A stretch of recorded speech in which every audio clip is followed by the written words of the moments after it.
Bom dia, na paz do Senhor. Estamos avançando na leitura da Bíblia e nesse ano nós estamos lendo a Bíblia em ordem cronológica e estamos comentando a Bíblia então desta forma também em ordem cronológica. E hoje então nós vamos começar a leitura do livro de Ezequiel. Entre os livros proféticos, é o terceiro livro, então, mais longo. Bíblia aberta, no livro de Ezequiel, é mais fácil e nós retemos mais quando acompanhamos com a Bíblia junto. Então, Ezequiel no hebraico significa o quê? Deus fortalece. Mas não é no sentido de fortalece o fraco, mas fortalece no sentido de robustece. O que é robustece? É tornar mais forte. Tá? Então, Deus fortalece, Deus robustece. É no sentido de tornar mais robusto. Não só no sentido de tornar forte aquele que está fraco, mas de tornar mais forte, de preparar mais. Então, esse é o sentido do nome Ezequiel. Foi um profeta do cativeiro, ou seja, ele foi para o cativeiro e seu ministério profético se desenvolveu lá no cativeiro, onde Deus o chamou, inclusive, para ser profeta do Senhor. Ele possivelmente foi para o cativeiro, alguns estudiosos aí divergem nesse ponto, exatamente quando é que ele foi. Então, possivelmente ele foi aí na segunda turma, né, na segunda deportação de cativos, que também foi, então, nessa mesma época, nessa mesma turma, Mardoqueu, Esther, enfim. Outros estudiosos defendem que não, que Ezequiel foi na mesma época de Daniel. Tá? Tem essa divergência, uma divergência muito pequena que não impacta em nada o nosso estudo. Quem escreveu foi o próprio Ezequiel. E aí aqui começa a mudar um pouquinho. Então vamos lá, olha só. O livro de Ezequiel, ele traz pouquíssimas informações a respeito da biografia de Ezequiel. Ezequiel, ele era, né, o que Ezequiel traz? São poucas informações a respeito dele mesmo, né, o livro. Então fala que seu pai era Buzi, e a gente também sabe aqui pelo livro que Ezequiel era de família sacerdotal. Nós vamos descobrir depois que Ezequiel era casado. Então ele não era tão novinho quando foi para o cativeiro, mas possivelmente, que entende-se, que provavelmente ele não tinha começado ainda o serviço sacerdotal ou estava muito no início do seu serviço sacerdotal. E aí teve a deportação dele para o cativeiro. Então, por ser de família sacerdotal, ele conhecia o serviço sacerdotal, ele entendia da lei do Senhor, ele conhecia aspectos importantes a respeito de Deus. Nós vamos já ver que isso vai fazer diferença para Ezequiel. Ezequiel foi num período muito difícil para o cativeiro. Ezequiel viveu na mesma época que Jeremias. Jeremias profetizando lá em Jerusalém. Ezequiel vai ser chamado para ser profeta lá no cativeiro. Só que ele não vai profetizar para todo mundo. Tá bom? Deus fala com todo mundo. Deus tem uma mensagem para todas as raças, todos os povos, todas as tribos, todas as nações, todas as classes sociais.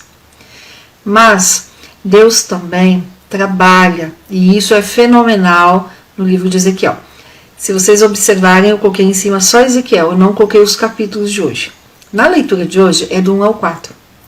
Mas eu quero destacar alguns pontos importantes aqui de Ezequiel. Então nós vamos até onde der, né? Se for o capítulo 1, se for o capítulo 2. E o que ficar de hoje eu vou encaixando aí nos próximos dias, tá bom? Já que as próximas 2 semanas nós vamos falar só de Ezequiel, dá para ser flexível esse início, tá bom? Então, Deus fala com todos os povos, com todas as nações, com todas as classes sociais, com todos os tipos de pessoas. Mas Deus usa cada um na sua identidade. O que eu quero falar, né? O que eu quero dizer com isso? Que cada um de nós precisa, né, vai entender a mensagem de uma forma. Então Deus usa pessoas diferentes para falar conosco, de acordo com como a gente entende. Por Ezequiel ser de família sacerdotal, por já ser homem feito, porque nós vamos ver que ele já era casado, por uma série de coisas, Deus o chama para falar de uma forma muito específica. E Deus fala em todo o tempo de uma forma muito específica com Ezequiel. Você vai falar com um povo difícil, mas não tenha medo. Não tenha medo de cara feia. É o que Deus vai falar, inclusive, para Ezequiel. Não tenha medo de cara feia, não. Não é uma musiquinha infantil. Então Deus vai usar Ezequiel na sua identidade, nesse preparo que ele tem. Ele tem conhecimento da palavra, ele tem conhecimento do serviço sacerdotal, porque era de família sacerdotal. Então Deus vai usar nisso. Então olha só quem é o público alvo de Ezequiel, para quem que ele profetiza em específico. Então o público de Ezequiel são, lá no cativeiro, então são os exilados judeus, de mais idade, não são os jovenzinhos, não são os adolescentes, não, são os de mais idade, homens e mulheres das classes mais altas, tá? Então Ezequiel vai profetizar para esse povo. E aí vamos precisar entender um pouquinho. A Babilônia levou 3 turmas, 3 grupos de cativos, em épocas diferentes. Levou o rei que ficou preso, levou príncipes, levou pessoas de classe alta, levou também muitos profissionais, mas a Babilônia não levou pobres. Tá? Eles não levaram os pobres, não levaram doentes, não levaram idosos, não levaram. Levaram sim pessoas maduras, claro, mas levaram muitos profissionais, carpinteiros, pedreiros, pintores, essas coisas para trabalhar na Babilônia. E levaram muitos nobres, pessoas de classe alta, que povoaram lá toda a região da Babilônia, que hoje é o Iraque. A Babilônia tinha um objetivo com isso. E muitos desses nobres que foram para lá, foram para o cativeiro, mas tinham um coração tão duro que não mudaram imediatamente lá no cativeiro. Viram tudo o que aconteceu, tudo o que estava acontecendo, mas não mudaram. Esses nobres são aqueles, inclusive, que alguns que tinham escravos em Jerusalém, que tinham uma vida boa, que oprimiam os pobres, esses estavam lá no cativeiro. Foram para esses que Ezequiel foi profetizar. Eles tinham ido com um problema, os cativos dessa turma aqui de Ezequiel. Lá, quando Ezequiel começa a profetizar aqui, Jeremias tinha acabado de profetizar lá no 28. Jeremias 28 é aquela profecia, né, que Deus manda colocar canga em Jeremias. E vai o profeta falso lá e tira essa canga de Jeremias, quebra e profetiza que o cativeiro vai durar só 2 anos. E que o rei que foi levado para lá vai voltar para Jerusalém e que os cativos vão voltar em 2 anos. O que acontece? Os que estavam lá no cativeiro foram para o cativeiro achando, crendo que iam ficar só 2 anos. E iam voltar. O que é 2 anos então no cativeiro? Para eles, eles iam ficar de boa. 2 anos passar rápido. Só que, enquanto que teve essa falsa profecia lá em Jeremias 28, no Jeremias 29, Jeremias escreve uma carta. Quem acompanhou? Jeremias escreve uma carta para os exilados. E fala o que na carta? Fala assim, olha, aguenta firme aí, porque não é rápido.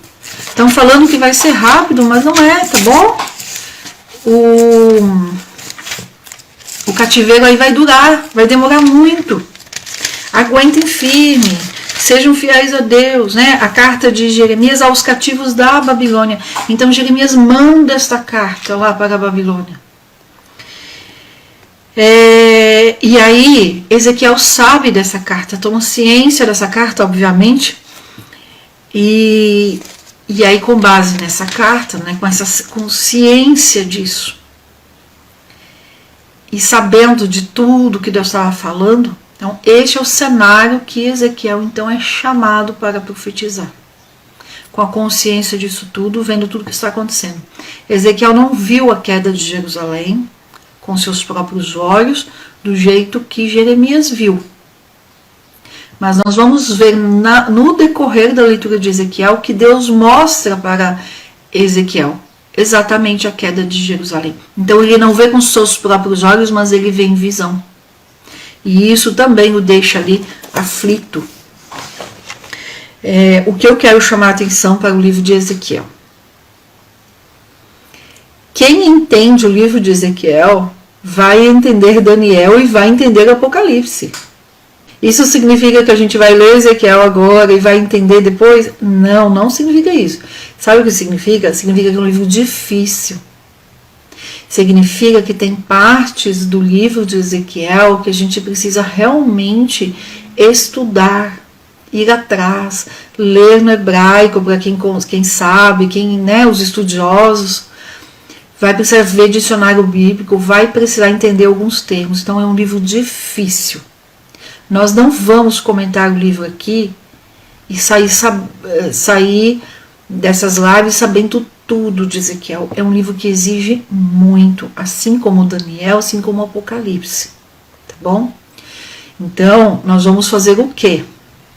Nós vamos ler e comentar de uma forma a, pelo menos, ler, de entender de uma forma mais geral. Alguns dias nós vamos entrar em algum versículo específico, sim, mas com 1 hora de live não dá para falar de forma profunda 3, 4 capítulos. Nós estamos lendo a Bíblia em ordem cronológica, então nós estamos vendo esta parte mais cronológica e tentando entender a linha do tempo aí na Bíblia. E vamos sim, claro, entender mais Ezequiel, mas eu quero trazer mais princípios gerais para que vocês leiam e entendam, claro, um pouco mais e consigam avançar. Mas para um estudo mais profundo e mais específico, o ano que vem já estou projetando isso, nós vamos aprofundar mais, só que aí nós não vamos dentro de um plano de leitura anual, que são vários capítulos por dia. Tá? Hoje, por exemplo, é do 1 ao 4. Não dá para a gente comentar tudo isso. Então, o ano que vem, né, eu já estou planejando, o ano que vem vai ser um pouquinho diferente, um pouquinho mais profundo. Vamos aprofundar mais, mas vamos com mais calma, tá bom? Então, nesse ano aqui, esse é o objetivo mais geral, de fazer com que a gente avance na leitura, porque eu sei que tem muita gente que chega nesses livros e desanima de continuar lendo, porque não está entendendo nada.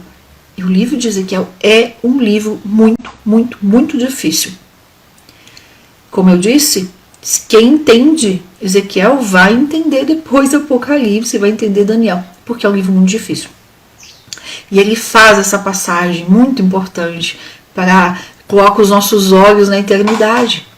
Então, Ezequiel tem isso. Mas nós não podemos ter a falsa ideia de que vamos ler e entender tudo na primeira lida ou no primeiro comentário aqui. Não desistam, vamos em frente, porque claro que hoje, sabendo o que nós sabemos hoje, ou o que vocês sabem hoje, daqui, quando nós terminarmos o livro de Ezequiel, que vamos terminar dia 12, né? Hoje é dia 27, vamos terminar dia 12. Então, mais ou menos aí 2 semanas, com certeza, quando terminar, vocês vão estar sabendo muito mais de Ezequiel do que sabe hoje. Ah, mas eu não quero que ninguém fique com essa impressão de que vai saber tudo. Porque, gente, Ezequiel é sim um dos livros mais difíceis da Bíblia, tá bom? Mas Ezequiel é um livro maravilhoso no quê? Dos 66 livros da Bíblia, Ezequiel é o que mais revela a glória de Deus. É o que mais revela Deus. Sim, mais. Isso significa que revela mais dos atributos de Deus, mais da essência de Deus, mais da glória de Deus do que Apocalipse. Pelo menos os estudiosos defendem isso, que Ezequiel revela mais os atributos de Deus do que o Apocalipse. Porque é antes, né? Na história, Ezequiel é escrito antes, é revelado antes. Então, quando a gente chega no Apocalipse, que é o último livro da Bíblia, quando nós vemos os atributos e o que Deus revela, se revela no Apocalipse, nós já vamos ter conhecido de Ezequiel. Então, é um livro que fala muito da glória de Deus. Então, qual que é a temática? Antes, né? Quando que Ezequiel foi escrito, então? O ministério profético de Ezequiel dura aí 15, 18 anos, tá bom? Começa aí por 595, 597, alguns até dizem que um pouco menos, e vai então até 570, 572 antes de Cristo. Então, 15, 18 anos aí de ministério profético. Nós vamos ver muita coisa, assim como Jeremias, que muita coisa da vida pessoal dele era uma profecia, era um aviso para o povo. Nós vamos ver muito isso com Ezequiel. E o ponto mais duro e mais triste da vida de Ezequiel, e nós vamos ver isso lá no meio do livro, é que ele casado, Deus fala assim, olha, a sua mulher vai morrer, você vai ficar sozinho. E Ezequiel, você não vai poder chorar a morte da sua mulher. Você não vai poder fazer luto por ela. Porque eu estou levando sua mulher para servir de exemplo para o meu povo. Então, e Ezequiel vai falar a delícia dos meus olhos, a amada do meu coração, demonstrando ali todo o amor que ele sentia por ela. E ele não vai poder chorar. Então, Deus usa momentos e pontos importantes da vida de Ezequiel para falar com o povo. Então, é magnífica a leitura do livro. Então, qual que é a temática do livro de Ezequiel? O que se destaca? Primeira coisa, santidade. É o principal tema do livro de Ezequiel. Nós vamos ver do capítulo 1 até o último capítulo, santidade. E aí, lembrando, Ezequiel era de família sacerdotal.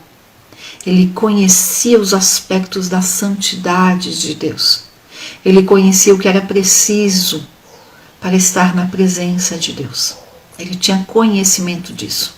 Deus usa isso, então, para falar com o povo. O segundo assunto de Ezequiel é a glória de Deus.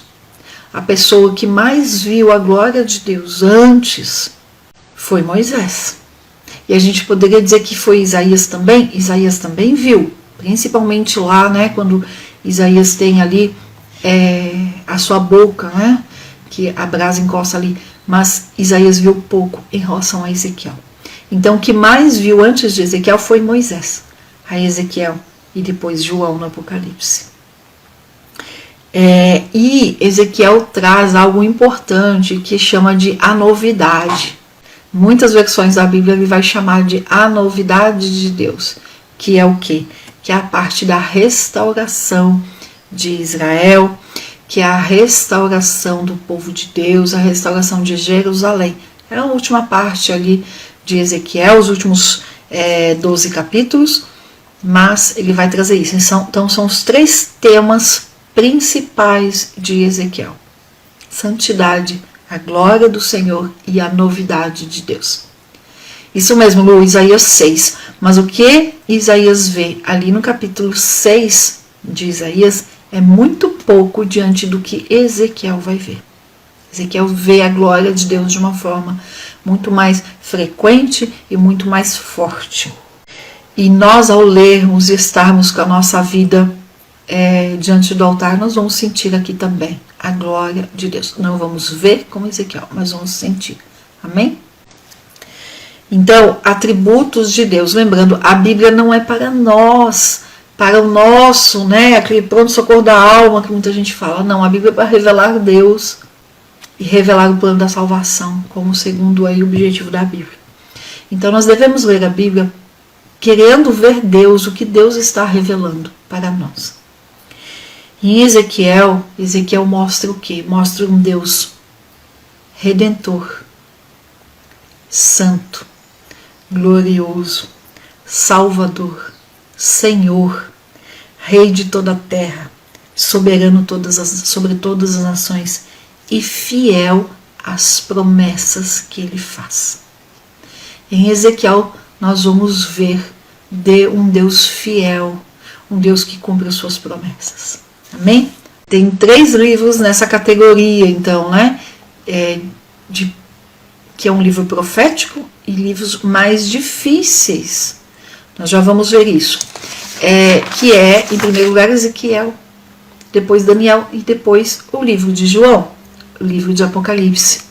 E o livro de Ezequiel, por ele vir primeiro na Bíblia e também em ordem cronológica, ele vem antes do que Daniel e antes que Apocalipse, ele é considerado então o mais difícil dos 3. Se eu entender Ezequiel, eu vou entender Daniel e vou entender Apocalipse. Tem coisas que eu não vou entender agora lendo Ezequiel, mas quando eu chegar em Daniel, eu vou entender melhor. Tem coisas que eu não vou entender muito bem, ou não vou conseguir me aprofundar em Ezequiel ou em Daniel, mas quando eu chegar no Apocalipse, junta o assunto e aí junta a informação dos 3 livros e a gente consegue aprofundar um pouco mais, tá bom? Vamos falar um pouquinho então ainda. Eu ia começar a ler o capítulo 1, mas eu lembrei que eu não falei da estrutura de Ezequiel. Por Ezequiel ser sacerdote, Ezequiel ter essa formação sacerdotal, isso vai influenciar na forma dele escrever o livro, inclusive. Então, dos livros proféticos, o livro de Ezequiel é um dos mais, entre aspas, organizados para o nosso entendimento, porque ele escreve o livro de uma forma muito mais cronológica do que foi Jeremias, por exemplo, que escreve tudo sobre o assunto, depois volta, né, e continua naquele tempo. Ezequiel não. O livro é muito organizado pelo próprio Ezequiel, foi escrito assim. Então, nós temos uma primeira parte grande, e que é a mais difícil, que vai do 1 ao 24, que são visões e oráculos sobre o trágico julgamento de Jerusalém. Depois do capítulo 25 ao 32, oráculos, né? Oráculos são o quê? São visões, são as profecias contra as nações pagãs, contra as nações gentias. E depois do 33 ao 48 é onde nós vamos conhecer mais a fidelidade de Deus, porque são então profecias de esperança para os exilados, para o povo de Deus. E aí vamos entender um pouquinho quando eu falo de dificuldades, não é para desanimar ninguém não, tá bom? Mas é para animar, porque quando a gente lê e a gente escuta sobre Ezequiel, a gente aprende um pouquinho mais.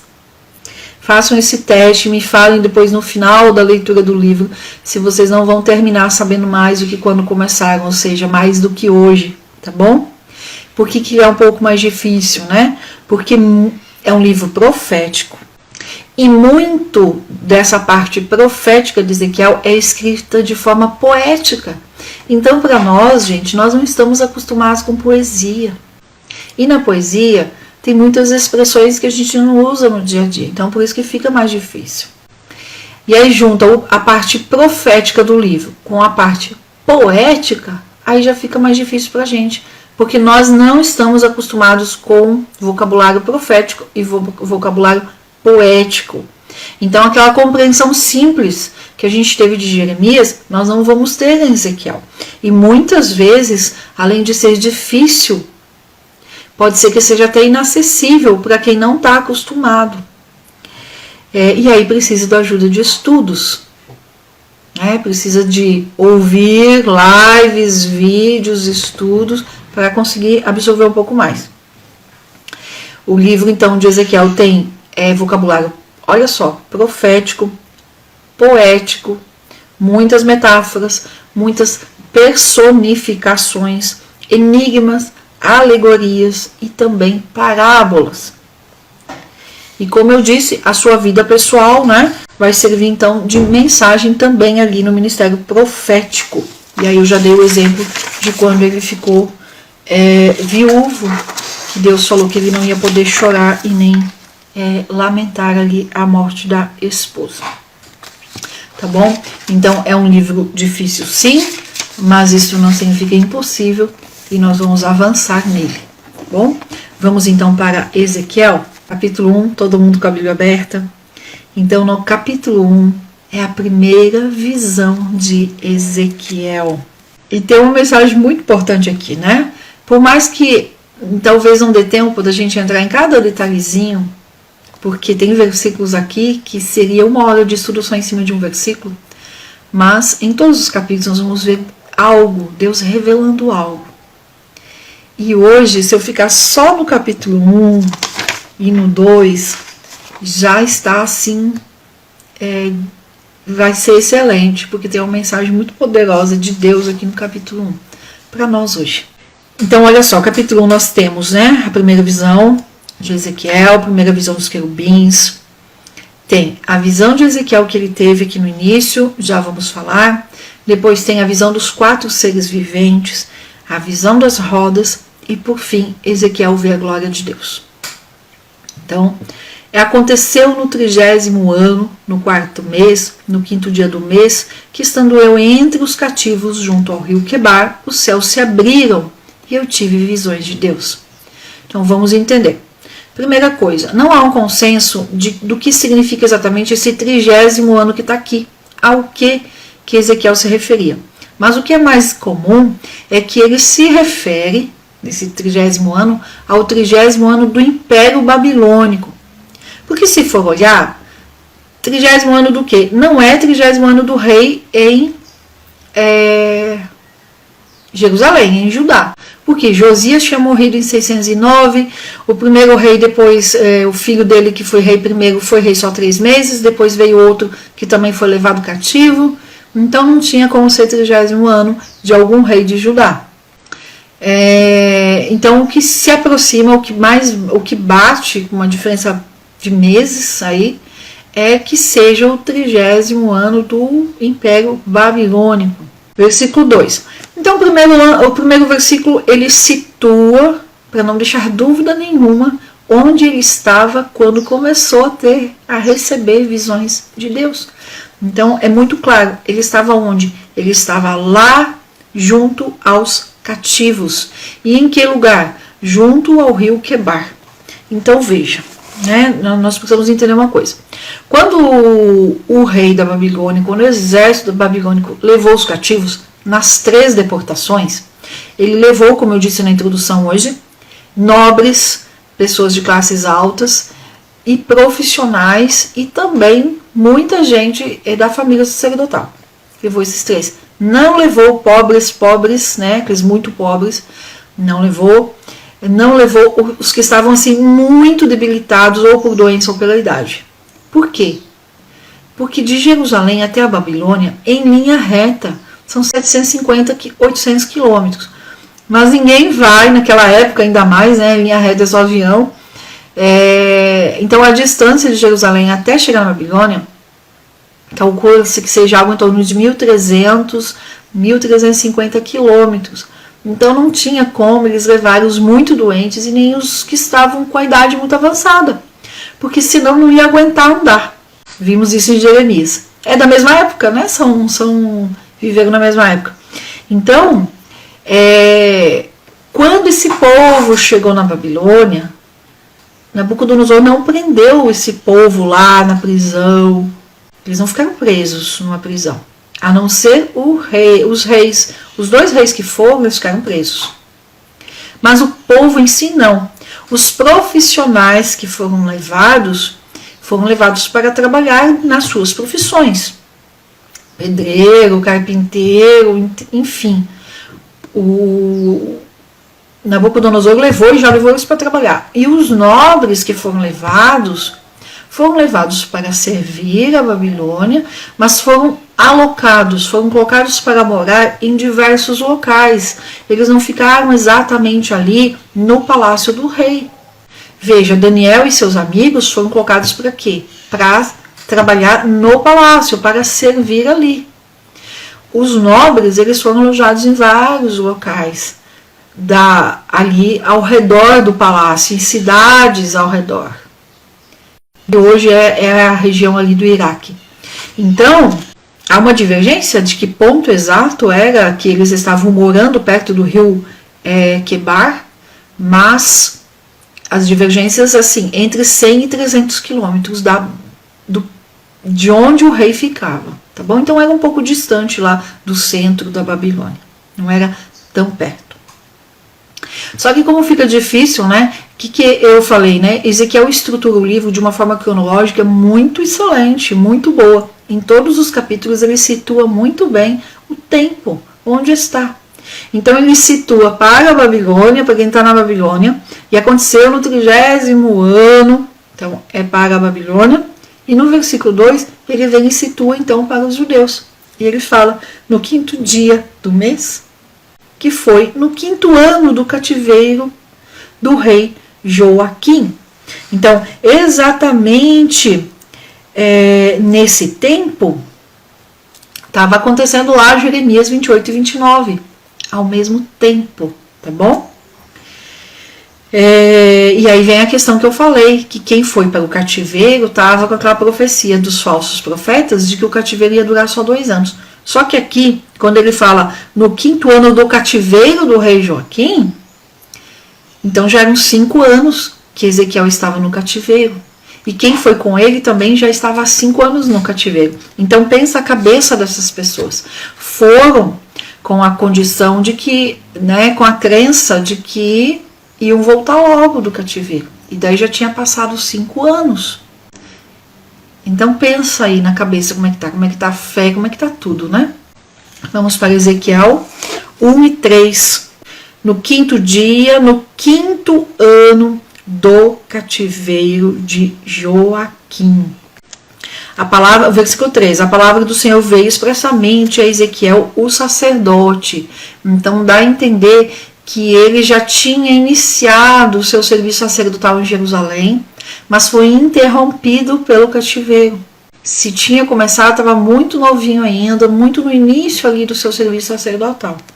E era conhecido como sacerdote, porque ele era filho de Buzi, ele era de família sacerdotal, e estava lá então na terra dos caldeus, junto ao rio Quebar, e a mão do Senhor estava ali sobre ele. E eu olhei, aí ele falando, e vi um vendaval que vinha do norte, uma grande nuvem e um fogo revolvendo-se nela, e um brilho ao redor, e no meio dela havia algo como de cor de âmbar que saía do meio do fogo. Então ele vê, né? Ele fala, eu vi. E assim como Isaías. Então as profecias de Ezequiel, a forma como Deus se revela para Ezequiel é muito parecida de Isaías. Ver, né? Visões, mas eram visões não na imaginação, mas visões como que ele estivesse vendo literalmente, de forma literal. Então ele via. Só que só ele via, mas era de forma muito literal, tanto que Ezequiel descreve com muita riqueza de detalhes. E este vento aqui, né? Aqui na minha tá um vendaval, significando um vento muito forte. Olhe na sua Bíblia o versículo 4, esse vendaval, que é um vento muito forte, é a mesma expressão de vento do Espírito Santo lá de Pentecostes, no capítulo 2 e versículo 2, tá bom? E aí o versículo 5, também do meio dela veio uma semelhança de 4 seres viventes, e esta era a sua aparência, eles tinham a semelhança de homens, tá? Esses seres viventes aqui, nós vamos ver melhor lá no capítulo 10, não vamos entrar hoje, tá bom?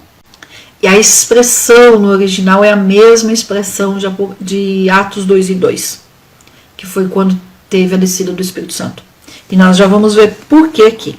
Versículos aqui do 5 ao 14, então, é a visão dos 4 seres viventes. Nós vamos voltar nisso lá no capítulo 10.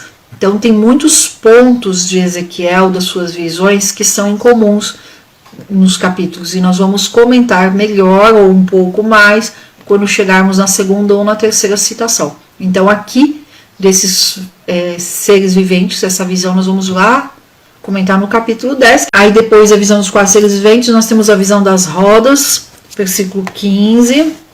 E viu os seres viventes, e eis que havia uma roda na terra, junto aos seres viventes, uma para cada uma dos seus 4 rostos. As rodas, então, ali, elas vão indicar a direção para os seres viventes. Olha o versículo 19 aqui, vamos ver. E quando os seres viventes andavam, as rodas andavam ao lado deles, e quando os seres viventes elevavam-se da terra, as rodas também se elevavam. Versículo 20. Para onde o Espírito queria ir, iam. Para onde o Espírito tinha de ir, as rodas se levavam defronte deles, porque o Espírito do ser vivente estava nas rodas. Então as rodas eram para indicar a direção dos seres viventes. Se nós vamos falar mais deles no capítulo 10, nós vamos voltar nisso aqui também, tá bom? Versículo 21, ainda falando sobre essa direção, né? Quando eles iam, as rodas também iam. Quando eles paravam, as rodas paravam. Quando aqueles eram elevados à terra, as rodas se erguiam também defronte deles, porque o Espírito do ser vivente estava nas rodas. E aí o que eu quero chamar a atenção é aqui do 22 em diante, acompanhando a sua Bíblia. E uma semelhança de firmamento havia sobre as cabeças dos seres viventes, e era como a cor de cristal terrível, estendido por cima sobre as suas cabeças.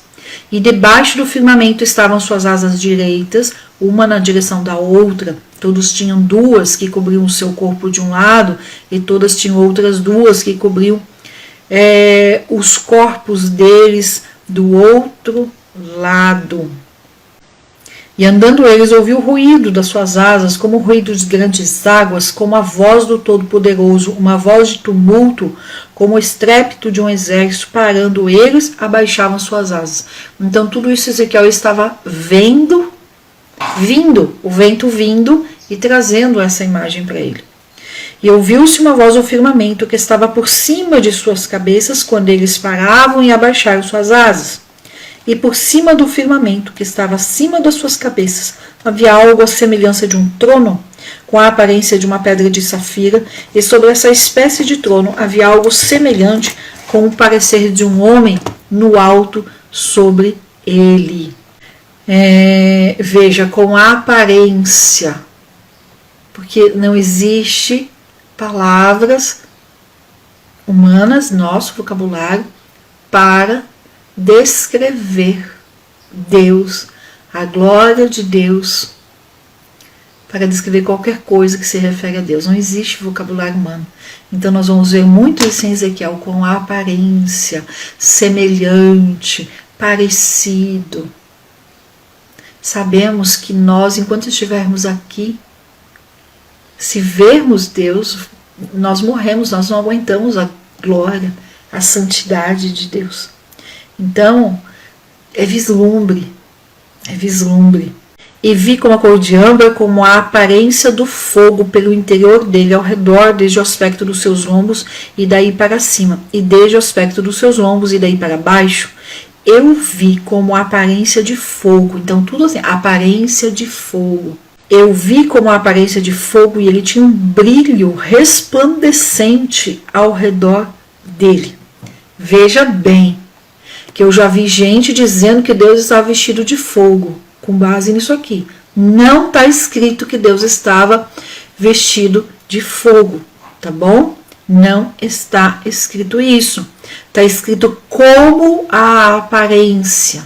Significa aparecendo, significa não sei descrever de outra forma. Então estou dizendo que é um brilho de tal forma que parece fogo, que parece como fogo, com a aparência de fogo. Não está escrito que Deus está vestido de fogo, está escrito que parece, com a aparência. E nós precisamos cuidar, porque tem palavras importantes da gente entender. Então sempre o como é comparação.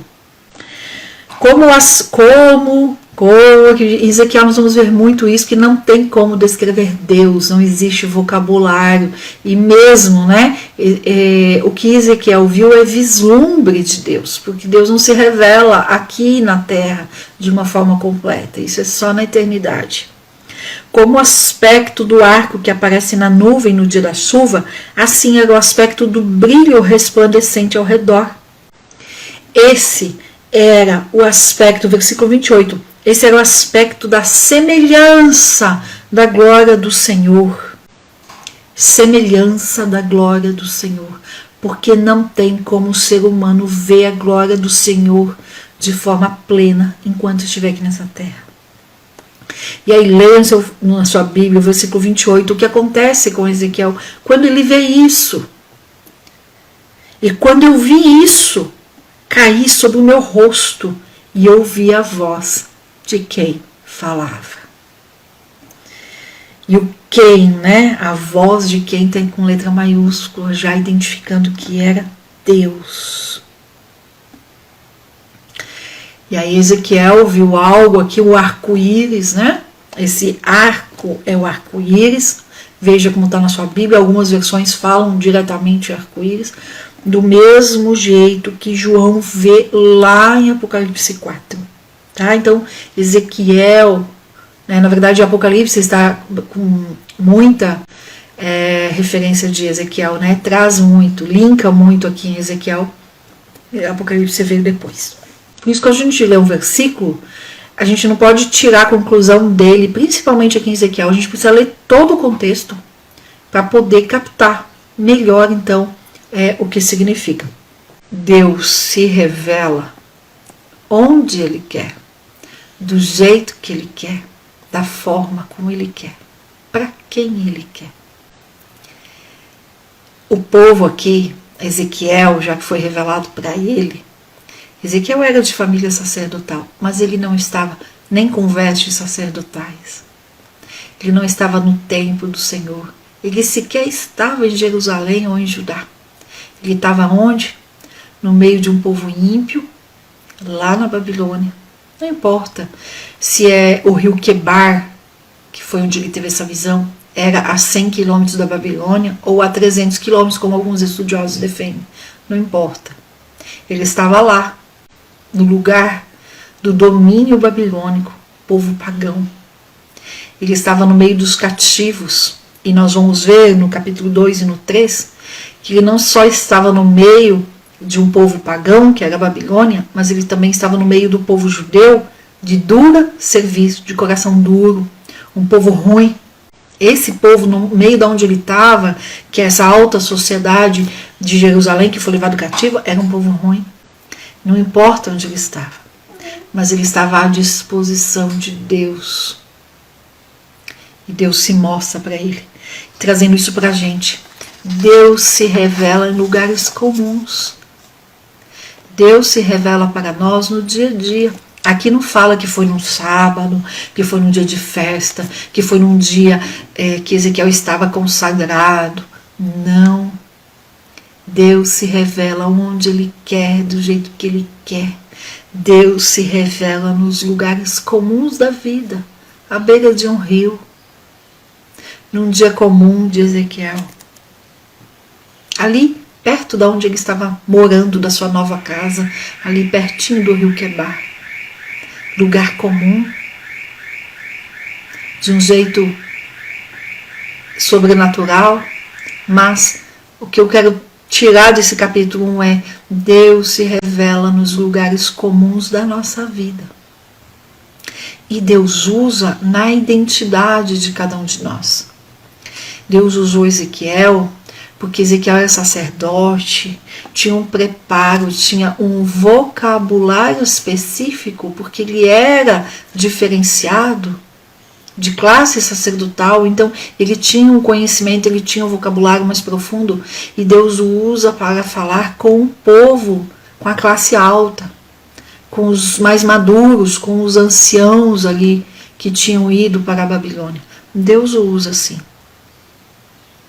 Nós já vimos que Deus usou o agricultor para falar com o povo, que Deus usou o boiadeiro, que Deus usou diversas profissões de pessoas de diversas formas para falar com pessoas diferentes. Deus usa na identidade. A formação que a gente tem, a nossa história, a nossa cultura, não é para ignorar, não é para deixar de lado. Deus vai usar do jeito que nós fomos formados. Tem um objetivo de você estar onde você está, de você ter passado por o que você passou, de você ter sido criado do jeito que você foi criado. E isso não é para jogar fora. Deus vai usar disso, mas precisa do que para ser usado então? Deus fala para ele que é para que todos saibam que havia um profeta no meio deles. Então Deus usa pessoas em todas as classes sociais para mostrar que há um profeta no meio deles. Deus fala com todos. Deus fala com todos. Então há um motivo, há um objetivo. O capítulo 2 são só 10 versículos, e o capítulo 2 então vai falar do chamado de Ezequiel, um chamado muito específico. E Ezequiel aqui, o que mais chama atenção no capítulo 2 é, quando Deus chama para algo, é nós tomarmos ciência de que vai ter as bênçãos, vai sim, mas nós precisamos estar conscientes de que em todos os chamados, em todos os ministérios, não importa qual seja, não importa qual seja o talento, o chamado, a missão que Deus nos dá, vai ter sim a parte difícil, vai ter a parte pesada, a parte sofrida. Então quem tem um chamado precisa estar muito consciente. Então isso significa o quê? Se eu estou consciente que vai ter sofrimento, que vai ter dificuldade, é o espaço para dizer assim, você já sabia, então não reclame. É exatamente isso. Você já sabia que era assim, então não reclame. Reclamação é murmuração. E murmuração nos faz dar voltas no mesmo lugar, no deserto. Então, quando a gente entra em algo, quando a gente começa algo, quando a gente vai servir a Deus em algo específico, não tem espaço para reclamar. Porque quando você entra sabendo que vai ser difícil, que vai ter coisas difíceis. Vamos ler aqui o capítulo 2. Disse-me, então olha só, né, no 28 do 1 termina, né, esse era o aspecto de semelhança da glória do Senhor, e quando eu vi isso, caí sobre o meu rosto e ouvi a voz de quem falava. E aí o 2 continua, então o 2 é continuação do versículo 28. E disse-me, filho do homem. Então, Ezequiel ficou ali, né, e quando vi isso, caí sobre o meu rosto e ouvi a voz de quem falava. Então ele se prostrou. Cair sobre o meu rosto significa o quê? Rosto na terra, no pó. Se prostrou. Tá? Significa isso o versículo 28. Então ele se abaixou ali, ficou prostrado, e aí Deus vem e fala o quê? Filho do homem, põe-te em pé, e eu falarei contigo. Essa expressão, né, filho do homem, a gente vai ver em poucos lugares na Bíblia. Aqui em Ezequiel e em Daniel também. E o Espírito, veja na sua Bíblia. Ah, muito bem, Lu. Veja na sua Bíblia, então, o capítulo 2, versículo 2, esse Espírito em letra maiúscula. Para quem fala que não tem trindade. Não existe a palavra trindade na Bíblia. A palavra é nossa. Mas as 3 pessoas estão ali. E o Espírito então entrou em mim quando ele falava comigo. Olha aqui, versículo 2. E me pôs em pé. Ou seja, eu não tinha forças, eu não tinha condições de ficar em pé. Mas o Espírito Santo veio, entrou em mim e me pôs em pé. E eu ouvi o que me falava. E disse-me, filho do homem, eis que eu te envio os filhos de Israel para as nações rebeldes que se rebelaram contra mim. Eles e seus pais transgrediram contra mim até este mesmo dia. Então Ezequiel vai profetizar para dois grupos, né? Os filhos de Israel e também para os gentios, para as nações pagãs. Nós vimos que até o capítulo 24 ele vai então profetizar especificamente para Judá, né, para Jerusalém, para o povo de Deus. Do 25 ao 32, então, para as nações gentias, tá bom? Versículo 3. E disse-lhe, filho do homem, eis que eu te envio, eu já li, acabei de ler, é o versículo 4. E os filhos de quem? Os filhos de Israel, os filhos, né, do povo de Deus. E os filhos são de duro semblante e obstinados de coração. Eu te envio a eles, e tu dirás a eles, assim diz o Senhor. E eles, se ouvirem ou se deixarem de ouvir, saberão que esteve um profeta no meio deles. E tu, ó filho do homem, não tenhas temor deles, nem temas as suas palavras, mesmo que contigo estejam espinhos e sarças, e tu habites no meio de escorpiões, não temas as suas palavras, e nem te assustes com os seus semblantes, porque são casa rebelde. Está dizendo assim, Ezequiel, não tenha medo de cara feia. É isso aqui. E tu deves falar as minhas palavras a eles, quer ouçam, quer deixem de ouvir, porque eles são rebeldes. Mas tu, ouça o que eu te digo, não sejas tu rebelde, assim como a casa rebelde.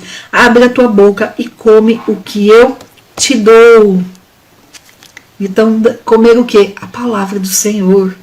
E quando vi, eis que uma mão era estendida até mim, e eis que havia nela um rolo de livro.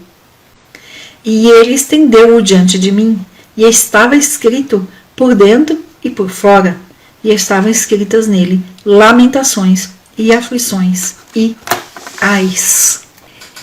Então Deus chama Ezequiel, e aqui é a primeira vez que o Senhor chama então Ezequiel de profeta, e o Senhor deixa claro que ele vai profetizar para os exilados, tá bom? E Ezequiel deve comer literalmente as palavras do Senhor. E Deus chama a atenção aqui para falar exatamente o que Deus der para falar. Nem a mais, nem a menos. Falar a verdade sem ter medo. Não importa se tem espinhos, se tem as sarças, ou se tu habitas no meio de escorpiões. O que é o escorpião, gente? O escorpião é traiçoeiro. A gente não vê quando ele vai morder, né? Quando ele vai picar. Nem te assustes com os seus semblantes. Ou seja, não tenha medo de cara feia. Não tenha medo da expressão de rosto que eles vão fazer quando você for levar a minha palavra para ele. Então, para eles. Então é isso, a mensagem do 1 é: Deus se revela em lugares comuns. Deus usa, Deus fala, Deus faz, Deus se mostra do jeito que Ele quer, como Ele quer, quando Ele quer. Deus usa você ou eu, onde nós estivermos, do jeito que nós estivermos. Tem um motivo para estar onde estamos, tem um motivo para termos sido formados do jeito que fomos, para ter sido educados e criados do jeito que fomos. Deus vai usar isso na nossa história, mas nós precisamos permitir, nós precisamos nos prostrar diante da soberania e da glória de Deus. Nos prostrar e obedecer. Nós vamos ver que Ezequiel foi muito obediente. E o capítulo 2 é: fale a verdade, cumpra com o seu chamado, sou eu que estou chamando. Eu te coloquei aí para ter um profeta no meio deles. Eu te coloquei onde você está. Fale sem medo. Não tenha medo de espinhos, de sarças, não tenha medo de escorpiões. Escorpião fala de traição, fala de fazer por trás, falar por trás, machucar por trás. Não tenha medo. E também não tenha medo da expressão que eles vão fazer, não tenha medo de cara feia. Eu estou com você, eu te chamei, eu vou te dar as palavras, você coma e fale aquilo que eu te der. Amém? Assim nós terminamos então essa introdução de Ezequiel hoje e capítulo 1 e 2. Eu espero que tenha sido bem isso para você. E como eu sempre falo, e repetindo o que nós vimos em Lamentações ontem, as misericórdias do Senhor já se renovaram para o dia de hoje, antes mesmo de nós acordarmos. Resta para nós agora, então, cumprir com Colossenses 3 e 23. Tenha um excelente dia, abençoado debaixo da graça de Deus.